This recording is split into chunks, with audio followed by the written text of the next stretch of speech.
Welcome to the Players Ball Podcast for AT Aliens by AT Aliens. I'm your host, Alex the Great. I'm joined by my brother from another MB. We're back with another episode of Sports Talk, Sports Talk for you guys. I want to remind you all that we do have an Instagram. We'd like to be friends there. If you follow us, we'll follow you. Follow us at Players Ball Pod. That's Players Ball Pod. No apostrophe, just like that. And you can use that same name to get us on our new TikTok account. TikTok. Yeah, so like, subscribe, and follow us on the socials, man. We like to hear from you guys. That said, how is your week going, my brother?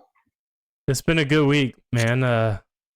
We are in football season. It's full swing. Baseball's wrapping up. This is the best time of year.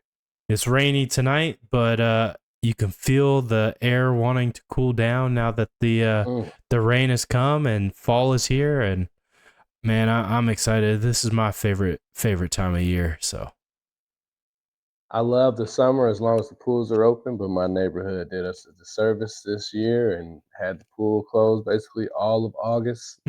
And it broke again in September, and then September it cooled down just a bit before it got super hot again this weekend. A little anecdote, we are elder gentlemen, right? We're middle-aged men now.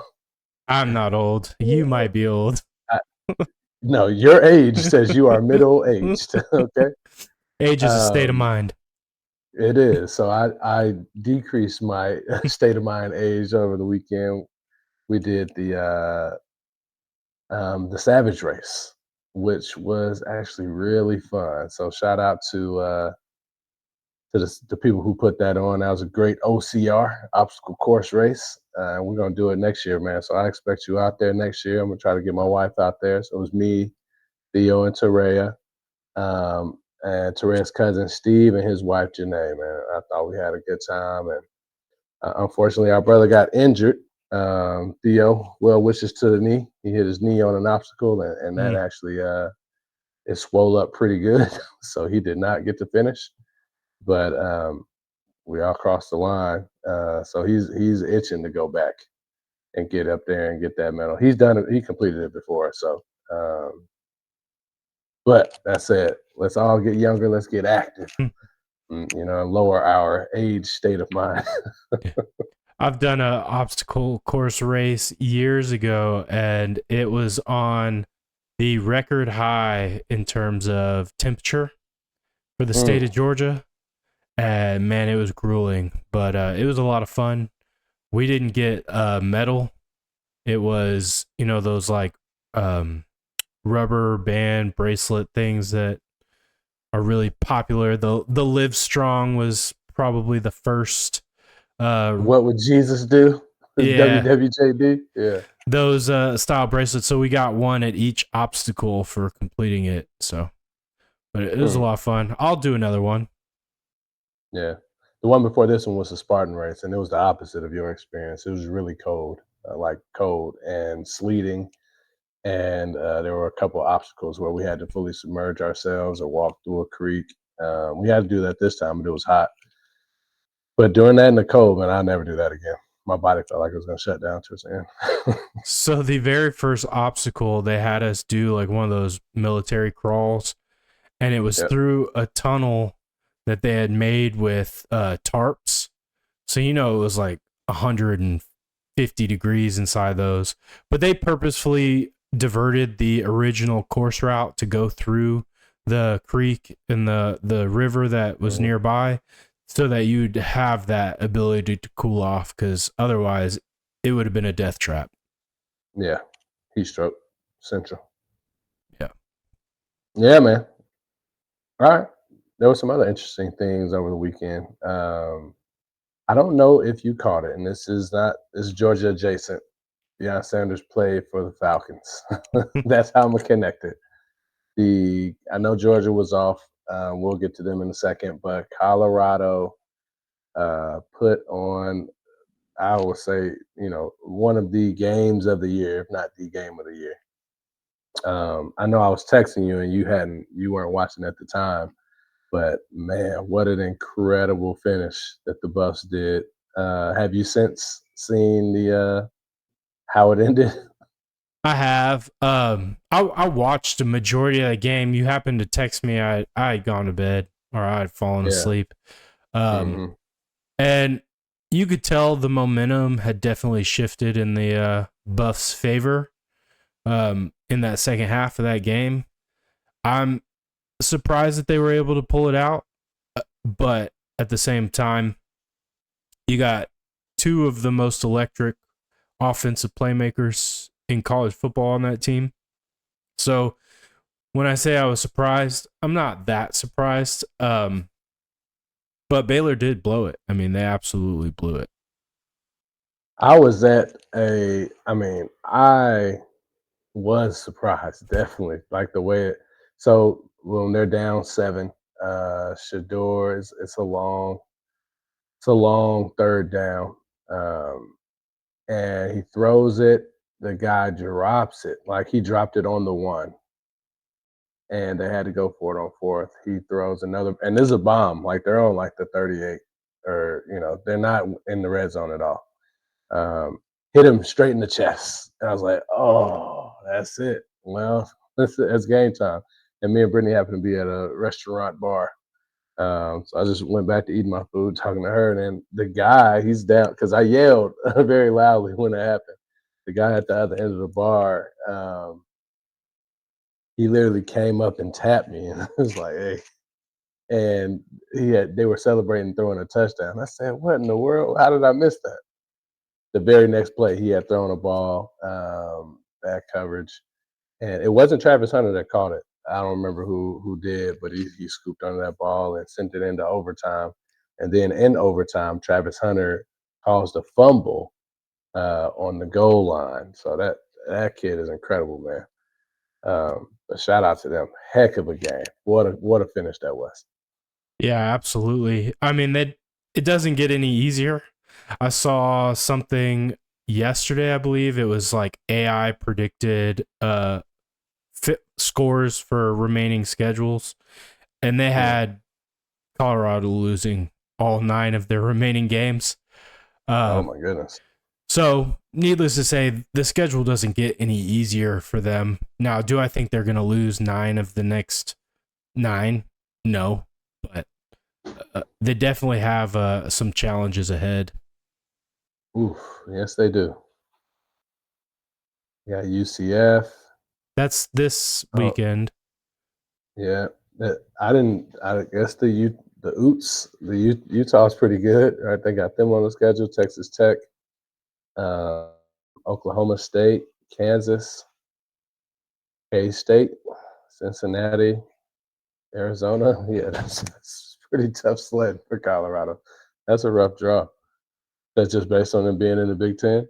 Yeah, that's just their Big Ten schedule. It's nothing compared to what I believe Georgia has approaching them, but we'll get to that in a minute. There was some other Let's really. jump. Go ahead. I Go was ahead. gonna say there We was can continue some before we jump to that. really, really big news, and this is also I want to get this out of the way because it's not Atlanta or Georgia related. You could consider it adjacent because we play football here, and the implications could impact us down the road, but they're not at this point in time. But UNLV freshman quarterback Matthew Sluka decided today, after starting the year 3-0, that he was going to take his redshirt year and sit out the remainder of the season. And the reasoning for this decision was he claims that the NIL collective promised him $100,000 and they have fallen $88,000 short of that promise. They deny the claims, but the damage is done. You have your first NIL holdout in college football. Mm. And so he will be entering the transfer portal at the end of the season. He will still have full 4 years of eligibility remaining. And one of his teammates, running back junior, second on the team in carries, decided to follow suit today. So really wild out there in college football. That is wild. So, and they were undefeated. They are undefeated. So right now they are considered the favorite to be one of the group of 5 playoff teams.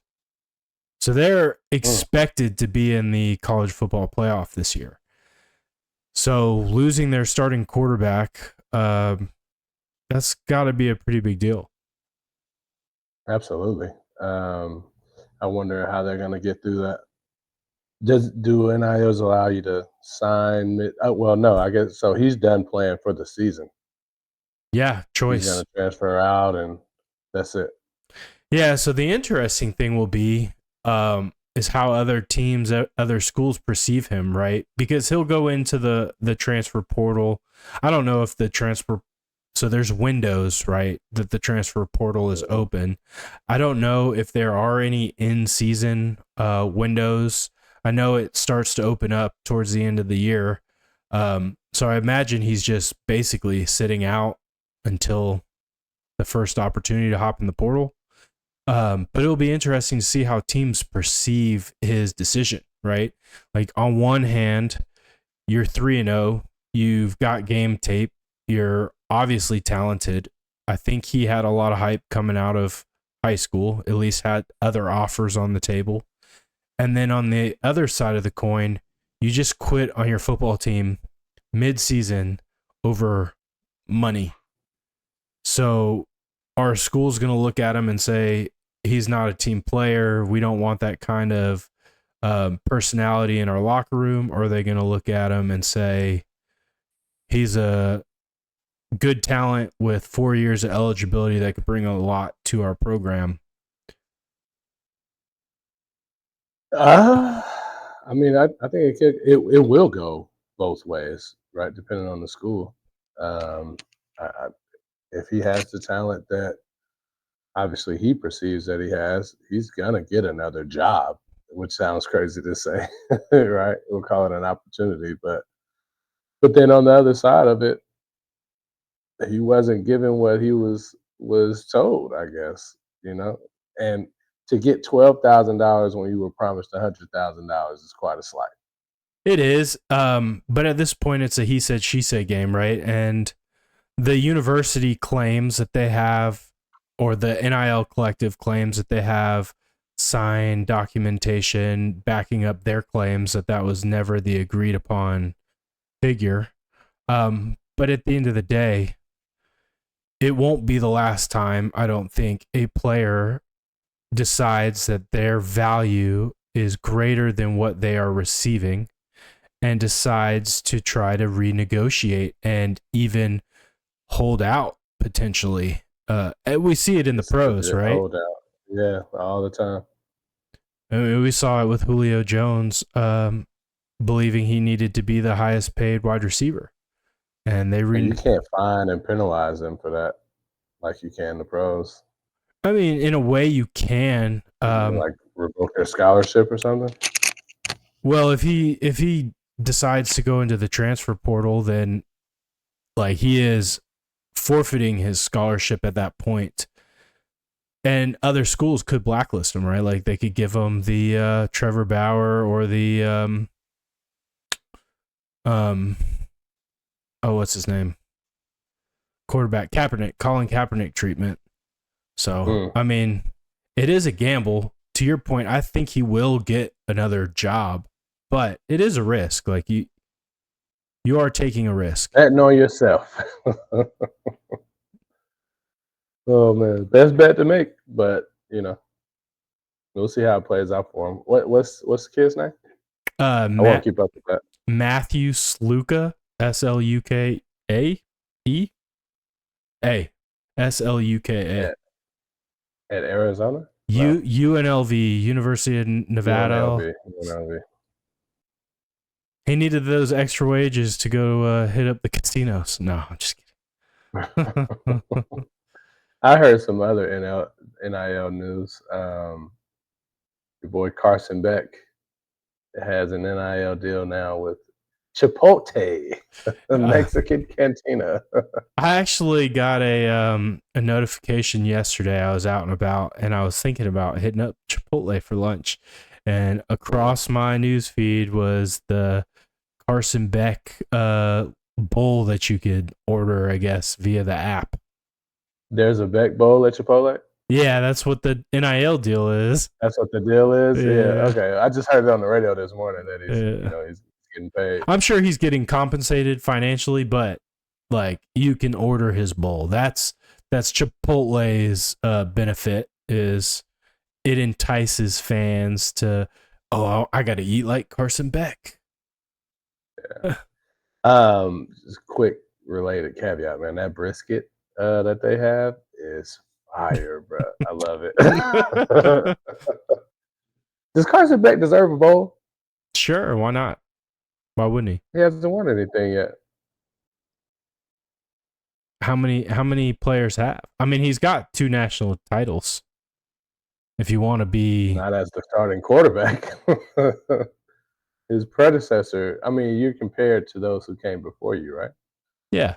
So the man who came right before him, won back-to-back natties. But he had a heck of a season last year, but there's no starting quarterback in college right now that has a championship. Right, but they also aren't following Stetson Bennett's footsteps, are they? No, but there are quarterbacks that are following champions' footsteps. Jalen Milroe is following Bryce Young.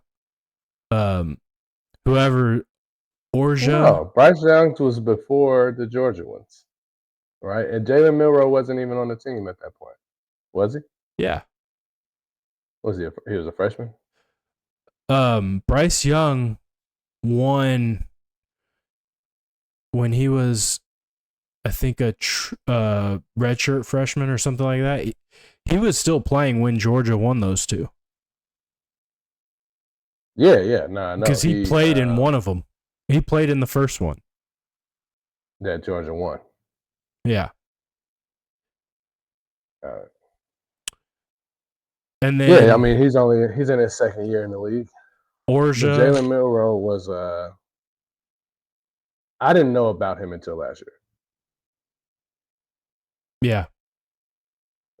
I was gonna say the other one's Orja, who's, I think that's how you say his last name. Whoever's following JJ McCarthy at Michigan, which Michigan won a pretty wild game on Saturday against USC. That came down to the wire. That too. Yeah. Yeah. Look at you, man. You got me out here watching college football. I'm enjoying it. I am enjoying it. Yeah, so big weekend in college football. It usually takes a couple weeks for games to start heating up, and we have hit that point with Georgia going to Tuscaloosa this Saturday to carry on the Jalen Milroe conversation. But we're going to Tuscaloosa Saturday. It's the first time in I don't know how long that Alabama is the underdog at home, which is pretty wild. Georgia is currently a 2-point favor. I don't know how far that line's going to move. It's Wednesday. We got 3 days. So that could shift, and by Saturday, for all we know, Alabama could be the favorite. But right now, it's tipped in Georgia's favor. And the over-under on that game is 48.5 points right now, which I think is pretty low for what these two teams really want to do. I know Georgia is a defensive-minded team, has been and will always be as long as Kirby Smart is the head coach. But when these two teams tend to get together, Alabama has an explosive offense. Georgia wants to be an explosive offense, and we have yet to really see its full potential this year. We've seen glimpses of it against Clemson in the second half, and then ETSU, I don't really think is a measuring stick. And then against Kentucky, it was just ugly. So it'll be interesting. I do think the over it is a decent call for this game. Just because both of these schools have had 2 weeks to prepare. Georgia's coming off of that ugly offensive performance in Kentucky. They're going to want to show what they can do. And then the Tide and Kalen DeBoer, I mean, that's what he was known for at Washington, was that explosive offense. And they've been explosive this year. So it'll be really interesting to see how this one plays out. You know, Kirby hasn't had the best track record against Alabama. He's 1-5 or 1-4. I'm sorry, 1-4 against Alabama. The one being the one national title we won against them, and then the other 3 of them, I believe, it's either 2 or 3 were SEC title games that we've lost, and we lost the last time we played in Tuscaloosa. Yeah, I think there was obviously they talked about it this morning on 92.9 A Game, and there was a question that was posed that I want to pose to you because I think it's pretty interesting. Mike Johnson, shout out Mike Johnson. He asked, "Who is this a bigger game for, the Dogs and Alabama?" And I'll give you the preface that he said was, Kellen DeBoer coming in as the young gun, replacing the goat coach and Saban, or on the other side of that, like Kirby Smart, now that he doesn't have to face his mentor, the current king of the SEC. Take that and tell me who you think it's a bigger game for. Man, that's a tough question. So It is tough. I'll tell you kind of my thought process. So I definitely see it being a big game for Kellen DeBoer because he's trying to carry on the legacy of what Saban built, right? Alabama, the brand. He's trying to show that brand still holds the same amount of weight that it did last year, even though the GOAT is no longer at the helm. So that's a lot of pressure. And I can feel these shoes. Right. Yeah. But in terms of looking at it in a vacuum, I think this game is bigger for UGA. And the reason is you look at that schedule. We talked about Colorado's schedule. UGA has a brutal schedule and a brutal road schedule at that. So we have to go in Tuscaloosa this weekend. We have to go to Austin and play Texas in a couple weeks. We have to go to Ole Miss, and then we have Tennessee the following week. That's the entire top 5, right? Basically, right? Yeah. And we play 3 out of those 4 on the road. So for Georgia, I think this game is important because I don't believe you're going to win all of them.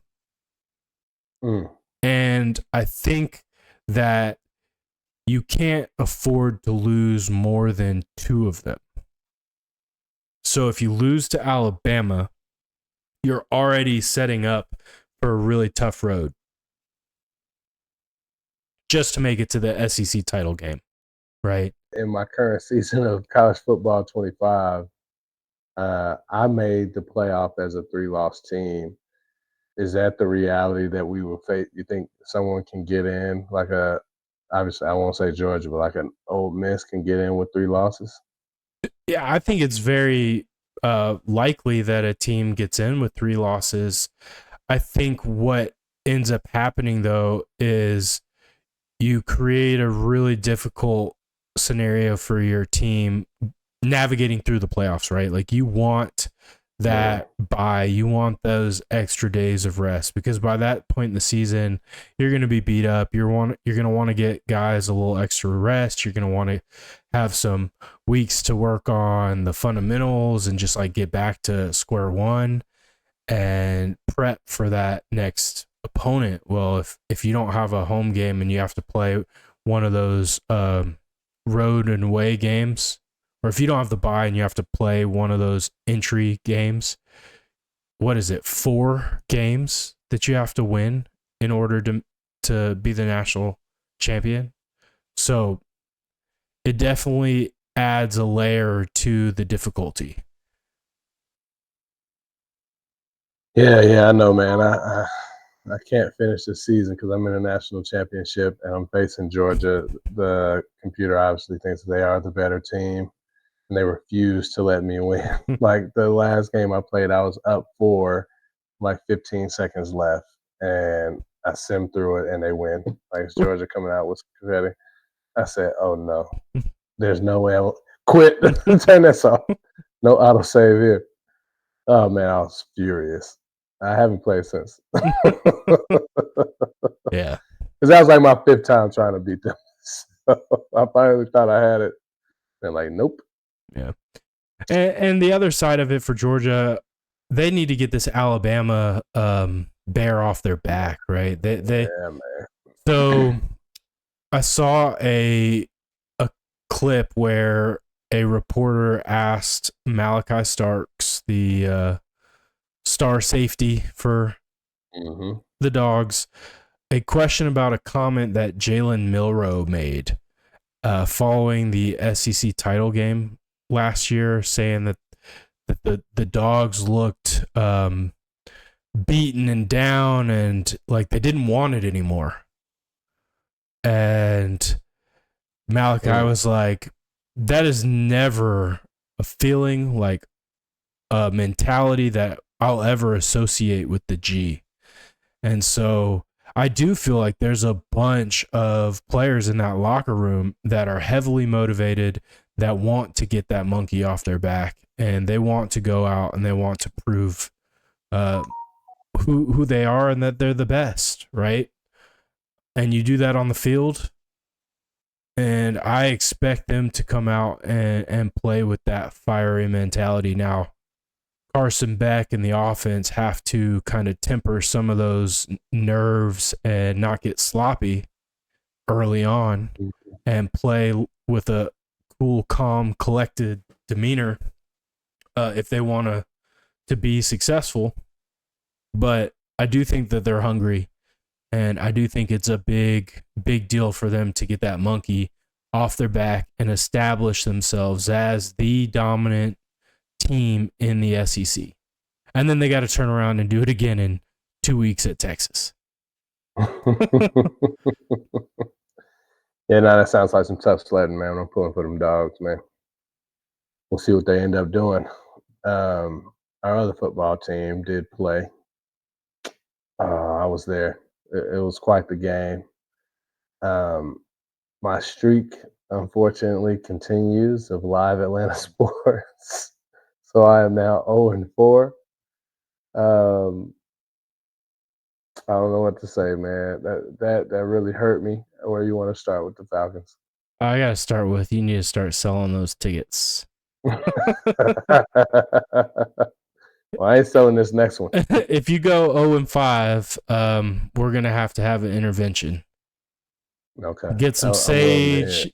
Get some sage. Start burning it and do whatever we can, because we got to rid you of those demons.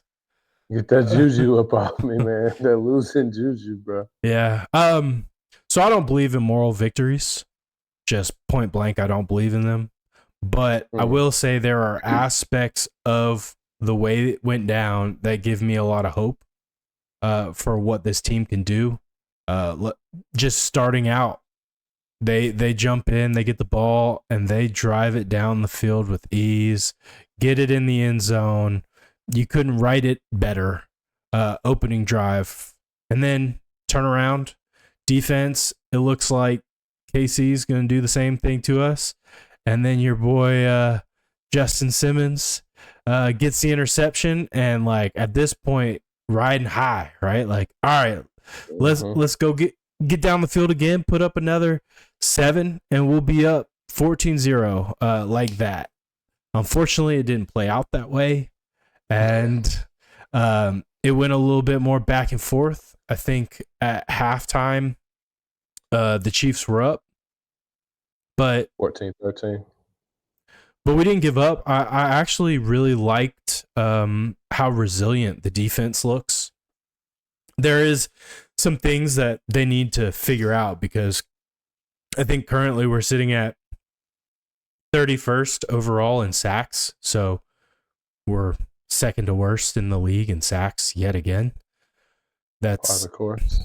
Yeah. That's something we've got to get rid of. Like, someone needs to do some witchcraft and make them boys start getting sacks. I don't know what they're gonna do, but we got to start getting to the quarterback. Now we're hitting Patrick Mahomes a lot, so they're close, but they need to finish the drill. So defensively, I felt pretty good. I mean, that Chiefs offense is no joke. So for them to hold their own and bend not break, it is promising. I like the new pieces. I love our safeties. I do think Jesse Bates had a perfect interception opportunity and he fumbled the bag.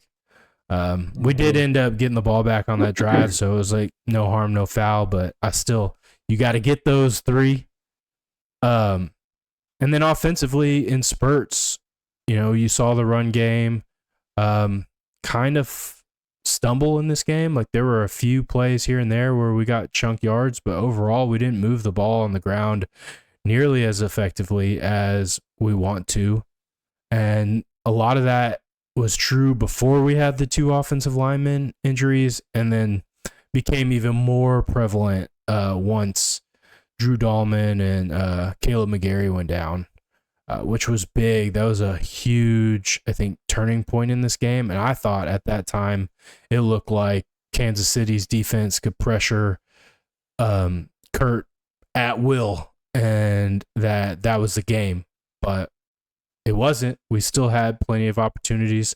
We had two big drives where we failed to score in the red zone, turned it over on downs, and that was really the deciding moments of the game. So overall, I mean, you have to walk away feeling like this team has a lot of promise, but they got to finish the job, right? Like, L's aren't going to cut it.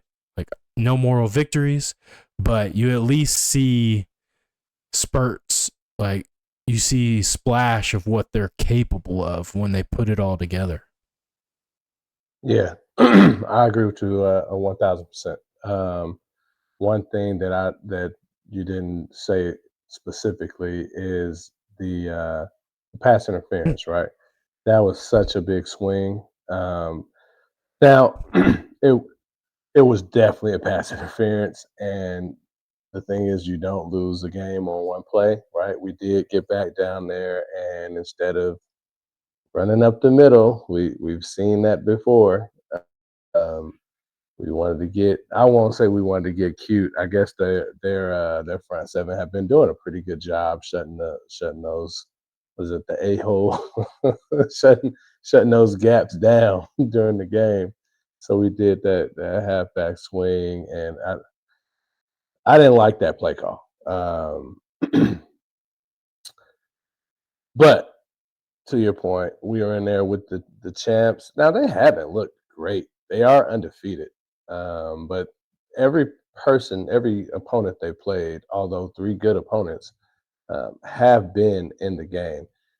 I just think that we are now in the class of one of those good opponents, right? They beat the Bengals based off of a pass interference, and with the Ravens, I think it was like a late play effort to get the win there. Right, for us, it was we were in position to go ahead and tie it and or win it, depending on what we wanted to do. So that is encouraging. The other thing you were saying about the flashes, I agree with that. Right, for us to start the drive, to start the game the way we did, we literally drove straight down the field. And we didn't have a drive like that again. Actually, I mean, towards the fourth quarter, one of those drives where we did get into the red zone, it was like that, right? But it wasn't like a full 4 quarters of football, because the second and the third quarter, we didn't look like we were clicking. Um, one thing I want to point out is the linebacker play, right? So our defensive unit, defensive back unit, our secondary, um, has been playing some pretty good ball, right, against some tough opponents. Rasheed Rice is no slouch. He's a true number one in the league. And we're gonna face two more dogs next week. That said, our front four have been playing really good as well. Now they haven't been getting to the quarterback, but they haven't been allowing a lot of penetration through the middle. Our linebacking, it seems like in all three of these games, we've been getting hit with untimely quarterback runs, and generally that's a linebacker situation, right? And I don't know what to do about that. I don't know if it's Troy Anderson's fault. I know we lost late Naman, Nate Landman I think he's done for the year, right? He's out. So we got Troy Anderson, we got Caden Ellis. I don't even know who the other linebacker is. It's not Arnold Ebiketie, is it? I don't know who they're lining up back there. Well, maybe the fact that we don't know their name says they're not doing a very good job. Well, And I want to look into that. I think it's difficult because we have so many guys that play edge slash outside linebacker. It's like who are they plugging in that position? Is it Zach Harrison or Ebiketie, like you said? Is it Lorenzo Carter? Like who is truly that second outside linebacker? I don't know. I have to go back and look at the film and see how they line up and see what personnel they've got on the field. But you're right. I think the linebacker play has been subpar. I haven't been super happy with some of the tackling, and it just it feels like we're there in position and we're trying to arm tackle these guys and letting them get another 5-6 yards after contact. And that's, I don't know, maybe it's just me watching so much Georgia football, which, you know, those guys are known for their open field tackling. I mean, that's just something that Kirby's teams have generally done very well, where college football is known for sloppy tackling, right? So it stands out. Not saying they're perfect, but it is something that they do well where most teams struggle. We've struggled. And we've struggled against the run quite a bit. You know, Saquon ate our lunch.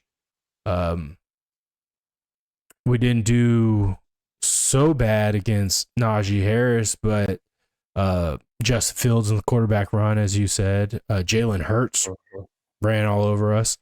Patty ran through some people, which is what you're talking about. That's a problem. Patty had a couple, but he was contained for the most part. But yeah, I just haven't been super happy with the tackling and then just the run defense at all, really. Yeah. I think I was an overall unit. I still think they're good. They've shown well, but there's just been some holes, and it's untimely things that have happened that have kind of killed us. The game was not without just excitement on the field, though, right? You know, I was in the biddy, and there was a lot going on. They have really been bringing out all the stops from a home game standpoint. So in the first one, like they literally had Slash at the Steelers game. They had Slash play do na na no na na to play those chords from that Guns N' Roses song. This game, they had a segment. So I'll start with this. Arthur Blank wanted to commend the Benz organization, right? They made a decision that was counterintuitive to the rest of live sports entertainment and making the food and beverages inside Mercedes-Benz super affordable, right? $2 hot dogs, $3 burgers, $2 nachos. You know, I think the drinks are like $2 or $3, and they're refillable. And they're making money hand over fist just because people are willing to. Yeah, I'm not gonna pay $15 for a hot dog. It's just a hot dog. But if you sell me two, yeah, I'll buy four of them. That said, I did eat 4 hot dogs on Sunday, and they were all free. So he had a promotion where you could get 2 at a time at all times, the entire game. 2 hot dogs at a time per person and a bag of chips, and you get a drink. All of that was free, right? So as a promotion for that, they actually had my man Joey Chestnut, the hot dog eating legend. Dude, I think it was at halftime where Joey. Well, no, it was my mid quarter because halftime they did something else. But Joey Chestnut came out and they wanted to see if he could eat $12 of worth of food in like 45 seconds. And $12 is like one item in other stadiums. In the bins, it's like I mean, it's 6 hot dogs, right? Crushed it. It blew through those hot dogs. Brittany had never seen this before, right? The hot dog eating. It blew her mind. She was like, "Oh my gosh, she's gonna be so sick. He's gonna throw up." But that was a really cool moment. And then at halftime, they honored Arthur Blank. He is inducted into the Falcons Ring of Honor. We talked about a place he should be. There are other owners who are there, but yeah, we went through his ceremony. So Samuel L. Jackson was the MC for that. He called him out. Warwick Dunn was out there. Roddy White. So it was really cool. A lot of old Falcons came back. You mentioned this guy, and every time I hear about him, I talked about him a little bit at the game. I kind of get a little not upset, but like just kind of annoyed. Julio Jones, right? He has not come back home to roost, if you will. And at this point, I don't know if I want him to. I know that's a complete pivot. I didn't see myself saying that, but I don't want Julio Jones to be in the Ring of Honor. Now, maybe my feelings will change. Does he deserve to be there? Yeah, I mean the numbers that he put up for the Falcons are crazy, but the way he left, and then what did he do afterward? Nothing. Um, that was really a turning point for our franchise for a bit, He and I don't like definitely it. he definitely left on sour terms, without a doubt. But he Yeah, is the greatest wide receiver in Falcons franchise history. yeah. I mean, right now I'm gonna give it to Roddy. If we don't look at statistics, I'm giving it to Roddy. He was there. He was in a booth with a box with Michael Jenkins. It was real cool. They were like Roddy White. Michael Jenkins is sitting in the background, and then they like pan the camera and show him. Everybody's like, "Who's that guy?" It's like it's Michael Jenkins. You know who else was in attendance? Ice Trey the Gang and Zachary Richachet. Yeah, so I was gonna bring that up. I thought it was pretty cool. There are some clips out there. I don't want to talk about it tonight, but there are some audio clips you can find where Ice Trey is talking to Zach and telling him how glad he is to be on his team and Hmm. happy to have him here. He actually calls Atlanta a basketball city, He did. which I He thought did. was quite an interesting take. Because I don't think most of the nation views it that way. I don't know that I view it that way, so I do think it has the potential. But professional sports wise, I do think it's the third sister's cousin's aunt of of the franchises in this town, behind the Braves and the Falcons. Braves are number one. Uh, Yeah, yeah, Braves country is it's old and long and wide. yes. But yeah, so they actually started the broadcast with a clip of Samuel L. Jackson, and this ties into kind of the festivities. But he was talking about, why he is a Falcons fan, and these are things I did not know. Call me ignorant, whatever. But I did not realize that Samuel L. Jackson went to Morehouse, and that while he Mhm. was at Morehouse, he paid for his school by working at the stadium, um, back at Fulton County Stadium, I believe, selling hot dogs and beer in the stadium. He talked about some of that when he was doing his speech. Yeah, no, that was a cool little moment to learn. I knew he went to Morehouse. I didn't know those other facts until he talked about them at the game. I thought we just hired Samuel L. Jackson to be our spokesperson.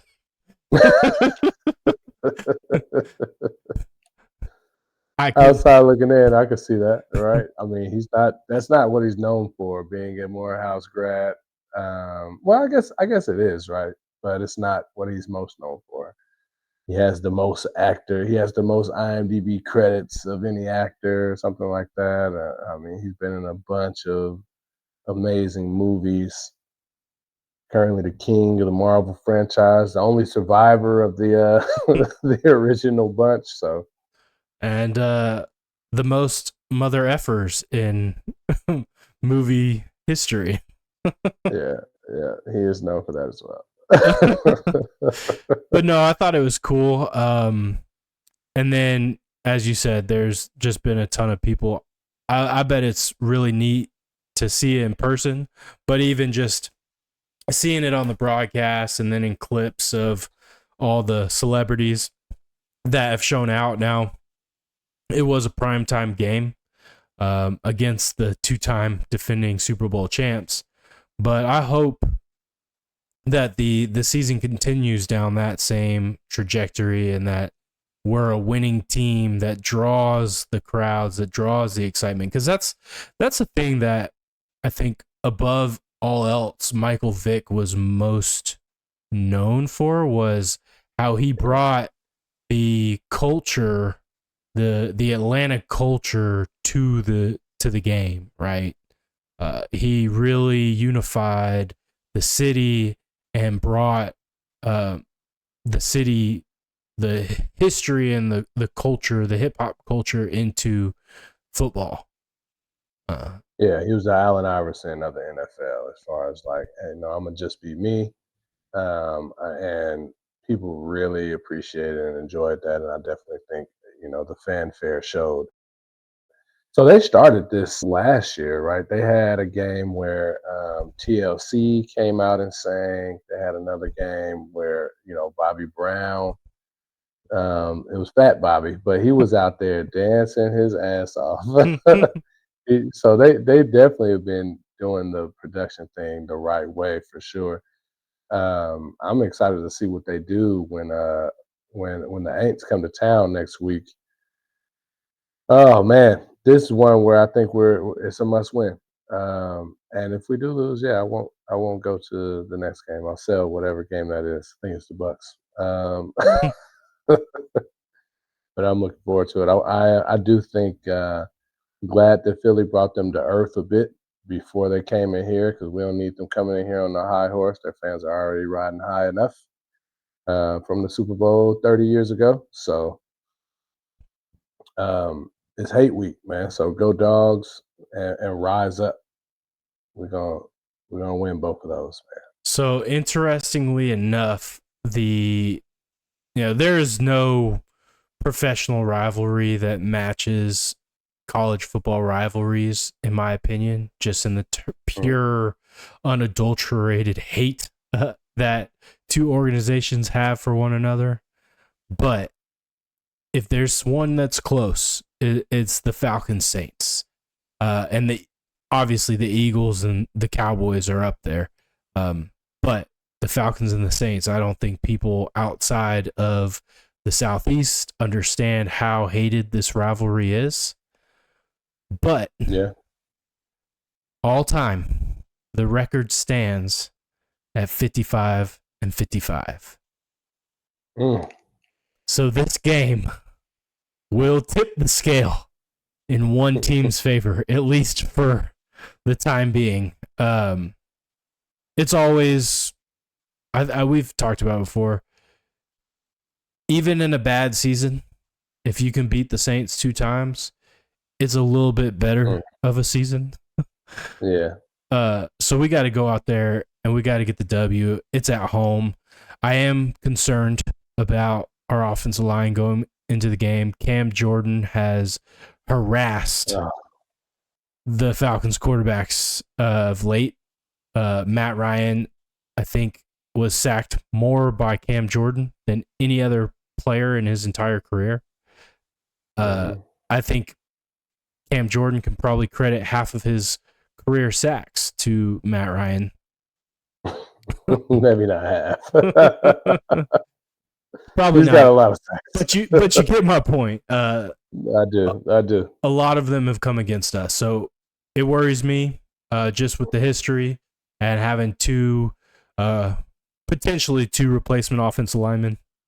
Drew Dahlman hit the IR, so he's for sure out. Raheem said it's kind of a wait and see with Caleb.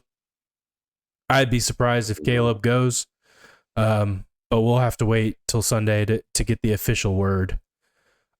He left in the Steelers game for a couple of plays. He did come back, but it's not good to see that he's out again. And offensive line hasn't been something that we've been very good at. It's really just been Chris Lindstrom, right? Yeah. Now the Saints are down some offensive linemen as well. They do not have. I would think the three quarterbacks that we face so far are all. They're not. Patrick Mahomes is not like a known scrambler, but he'll get active if the opportunity is there. I think all three of those gents are above Derek Carr as far as mobility is concerned. And ideally, we can take advantage of them just as much, if not more, than they can take advantage of us. Um, eh, who do you think? Um, I hate to keep biting their questions, but they had some good questions in the mic'd up segment this morning. So saying who's more important to their team, I think this one's a bit easier. Alvin Kamara or Bijan Robinson, as far as attributing to the victory. Who do you think is more important? Alvin Kamara for sure. Yeah, he's like Norcross all of their boy, offense. Yeah. shout out to the Blue Devils and the Norcross native Alvin Kamara. Mm. I want you Dial that to back. Dial it up. Dial it back, man. I want you to do okay every weekend except for when you're playing the Falcons, just because you Yeah. represent the hometown. But this weekend, I hope you don't get a yard. I do think he's the most important. I also think that Chris Olave is going to be a test for our safeties. I mean, we've had some good ones. We dodged AJ Brown, but Devontae Smith had a pretty good game. Rice had a pretty good game against us. Pretty much the number one receivers for all the teams we have played have had a pretty decent Yeah. game. George So Pickens. we'll need to contain Olave and Alvin Kamara if we want to get a victory, for sure. Yeah, Rashid Shaheed is a burner as well. We definitely cannot. Now that's one of the areas where I'm least concerned, just because we do have two dynamic safeties. I don't imagine we get beat over top a lot if we're planning for him, which I think we will. But yeah, Chris Olave is he's shown that he can be a dog. And then who always gives us fits is Taysom Hill. Man, that guy, the utility knife. Um, I don't know what we're gonna do with him. So if it's not Derek Carr that is running from the QB position, they won't be without that throughout the whole game. He's gonna have some wildcat formations that they're gonna play. I'm sure looking at the film, they know that they can take advantage of that because literally every quarterback has gotten some solid runs off. Patty Mahomes didn't do a bunch of runs. He did some very timely runs, and they were chunk plays for sure. Yeah. So we'll see what they do, man. Obviously, I'm pulling for them, and there's not a team that I want to beat more than the Saints. What are So your offensive keys to the game? that's tough, man. You mentioned the offensive line, right? I think you got to keep Kurt clean, and that's going to be tough to do. But you got to keep him as clean as possible. Um, this isn't an offensive key, but I'm just going to bring it up because he still hasn't hit like I want him to. I would love to see Kyle Pitts more active in the game plan, just to see what he can really do. See the giddy up on that horse. You know what I mean? But the key for me is keeping Kirk clean. If he can stay up, he's shown that it feels like he's back. Right? He's knocking that rust off. He's looked better and better each game. So that's my key. What would you say? I'm glad you brought up Kyle Pitts. I was actually hoping you would. Um, so I sent you a clip from Ryan Clark on Twitter. I don't think you saw it, Mm-hmm. but he was talking with some other ESPN talking head. Not sure what the guy's name is because I don't tend to watch the 4-letter network. But anyways, Ryan Clark says, Oh, that's Dan. I like Dan. um, But go ahead. Ryan Clark says that he believes that we are misutilizing Kyle Pitts. And some of his points are, if you drafted him as a wide receiver, then you're a fool for doing so because he's a tight end. And no matter how long, athletic, and gifted he is, he's not going to outrun corners. That you drafted him to play tight end, and you need to line him up as a tight end because matching up on safeties and linebackers, he has distinct advantages. And it's actually something that Chris Collinsworth, who I've mentioned I don't really care for, mentioned. I believe it was Chris Collinsworth on the broadcast on Sunday night that mentioned that the Falcons have had success with Kyle Pitts when he actually lines up in the traditional tight end position.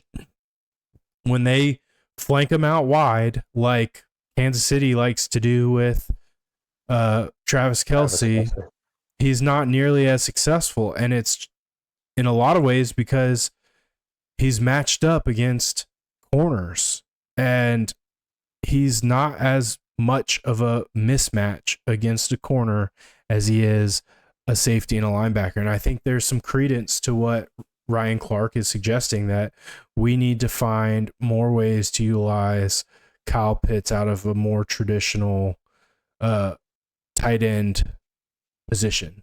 Very much like how, and he uses this analogy, how they use Dallas Goedert in Philly.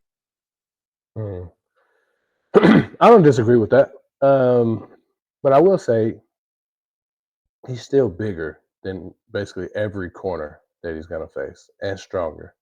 There still should be a level of advantage there, right? I mean, if Kurt is putting the ball out of reach for there are going to be plenty of balls where it's in reach for Kyle Pitts if he's using his size, and it's out of reach for that quarterback. He should be able to win that fight more than he is now. And when you think about and the modern tight end is a bit different, right? Like Sam Laporta, he lines up in the slot from time to time. You mentioned Travis Kelce. I don't know how much blocking TJ Hawkinson did. He's not healthy right now, but David Njoku out in Cleveland. So a big body who uses his size, right? It doesn't matter who's on you if you're the bigger man and the ball is well played, especially in the red zone. Now we got cheated out of a red zone play that would have shown that he could do that this past week, but now I won't say that Kyle's just not being utilized completely wrong. He should still be able to make some money, and he's not. And I'm not, personally, I'm not suggesting that he strictly line up as a traditional tight end. I'm just saying more often. And you do see him line up as a wide receiver, it feels like, on more plays than he's on the line of scrimmage, on the line from a traditional tight end position. Yeah. Part of it feels like it's just Zach Robinson just trying to figure it out, right? I don't know who the Rams tight end even was, but Matt Stafford's known from getting the rock to Cooper Cup, and then last year was Puka Nakua, Tutu Atwell, right? Their tight ends have traditionally blocked, and that's what we've seen. Definitely in the Pittsburgh game, that's what we saw Kyle Pitts trying to do unsuccessfully for the most part. Less so in the Philly game, but he wasn't very involved in the passing game in Philly. Um, Came up big on that he, final drive. he did. He did come up big on the final drive. I think that was one of like 3 catches. And you didn't draft him to be a wide receiver, but you did draft him to be a receiving tight end You did. for sure. You Yeah, drafted that's him what his ability said. above all else. You drafted him to make plays, and he's not making enough of them. And some of it's targets, right? Like he's not getting the targets. Yeah. But he does have to become more of a factor in this offense if we're going to be as dangerous as we think we should be. And if we're I going to, think the acquisitions are showing well. If we can add him to that fold, right, with Ray McLeod and with Darnell Mooney, that offense should be pretty potent because Drake's showing that he's a dog. Tyler Algier, Bijan, they both showing that they can handle it. He should fit in near the top, if not definitely in the middle of those listed weapons. He's just not there right now. and right now, a big issue for our offense in spreading the ball to all those guys is just not having enough offensive snaps, right? We have Yeah. lost the time of possession, I think, in all 3 games. And going into the third or fourth quarter, the Chiefs had like 3 times more offensive plays than we had. And some of that is not being able to convert third downs and being ineffective at times on the ground and getting into situations where it's third and long and not being able to convert. So we got to clean all those up. And a big part of that, hopefully, will be the involvement of Kyle Pitts. Absolutely. Yeah, that's a great take. So some other big games coming up. Big series started last night in Marietta. The Braves and the Mets, and the Braves got it done. Yeah, the Cobb Braves got it done in Game 1. Big playoff implications. Second to last series of the season. But it is the Mets, one of 2 teams that really stand in the Braves' way. Right now, it's the Mets and the Arizona Diamondbacks that are currently sitting at the number 2 and 3 wild card position, with the Braves a game back of the Mets and half a game back on the Diamondbacks. So each game against the Mets, we have the potential to either lose a game or gain a game on them in the standings. So tonight's game and tomorrow's game were rained out thanks to Hurricane Helen, and they will be made up at Truist Park on Monday in a traditional doubleheader. It's kind of interesting situation because out west they're not dealing with this weather. The Diamondbacks are currently facing off against the Giants, and then they play the Padres to close out their season. So out west, they're going to have a few games in hand by the time the Mets series wraps up. And the games on Monday could be the deciding factor of who actually makes the wild card out of those 3. Is it the Mets and the Braves? Is it the Mets and the Diamondbacks? Is it the Diamondbacks and the Braves? Only... I was looking. I think they may be one of the only games on Monday. Like a lot of series are wrapping up on Sunday. A lot of teams' seasons are wrapping up on Sunday. So it'll literally be like playing for your life on Monday. That's how it feels it's going to end up being. For sure. And the Diamondbacks could be at home absolutely sweating to see how that plays out. It's official. Everyone's done on Sunday. League baseball that will be on Monday is the Braves and Mets, and it will likely be must see TV. This is officially that'll literally be like the start of the playoffs, right? Playing game. A pre-playoff play. Yeah, this is playing games. Yeah. Yeah, I'm excited for it, man. I know I haven't been very optimistic about their chances. Go Braves. I don't know how I feel about it right now, but right now it's within reach. You got to give it your all to get in there. Chop on.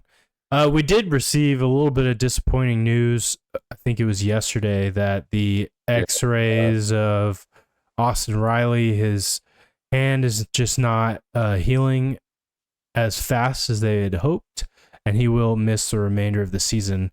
I have not checked up on Ronaldo Lopez, but he should be eligible to play, I believe, this weekend.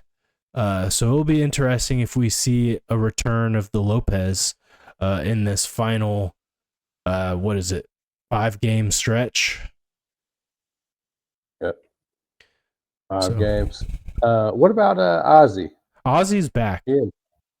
Did he play last night? He played last night. He played the game before, I believe. And so he's back. You know, Michael Harris has been back for a few weeks. He had How good is Money Mike, dog? That kid is good, man. I don't want to jinx it, but I will say some of the most encouraging things that I saw coming out of last night's game was the energy. I don't know if you saw Money Mike celebrating that double that he hit, that drove in runs, dancing on second base. When he caught that ball to steal a base hit from Ronald's little brother, and he's sitting there, just the swag, the energy, the excitement. Like, that's what this team has kind of been missing. They've been very robotic this year, and they haven't looked like they've been having fun. Well, they look like, at least Michael Harris was having fun. And he had a heck of a game, right? I think it was a 3 RBI night for him with a couple hits, 3 hits, a home run, couple RBIs. Ozuna got one. So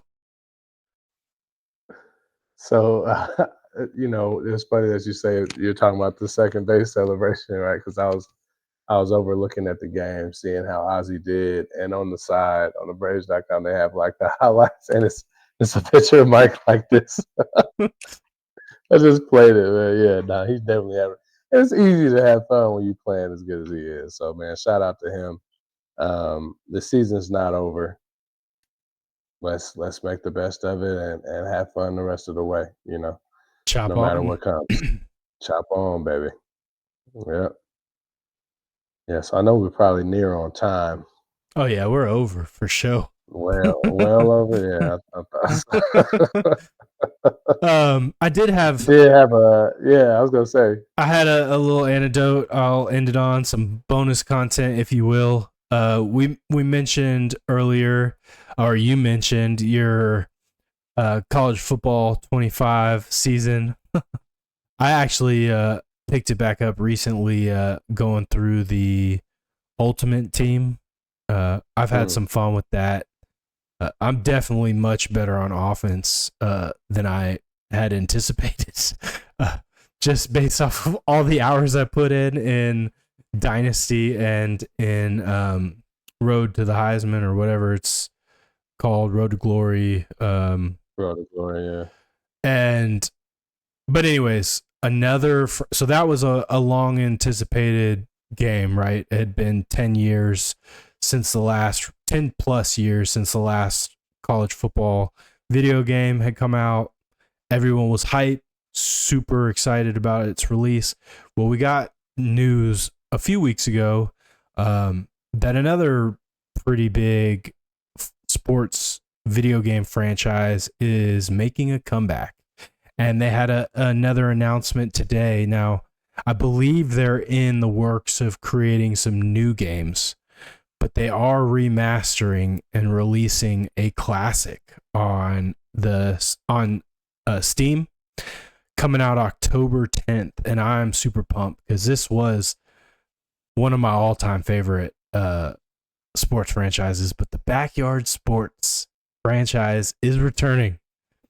Coming back. Yeah, so they're gonna start with the release of Backyard Baseball 97 on Steam. But just a little anecdote. I think everybody's favorite player, if you played the game, was Pablo Sanchez.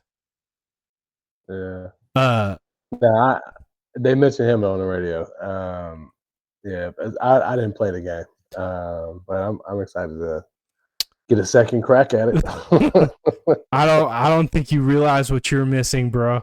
Yeah. Freshman year, right? Had to take Spanish class, so going around the room, coming up with our Spanish names. You're looking at Pablo. And that was a shout out to the Backyard Sports. Pablo Sanchez. It's funny. Just a beast, huh? Yeah. He hit dingers. Oh yeah. He's just like this little kid, big head. He's like Josh Dobbs from the picture. Yeah. Oh man.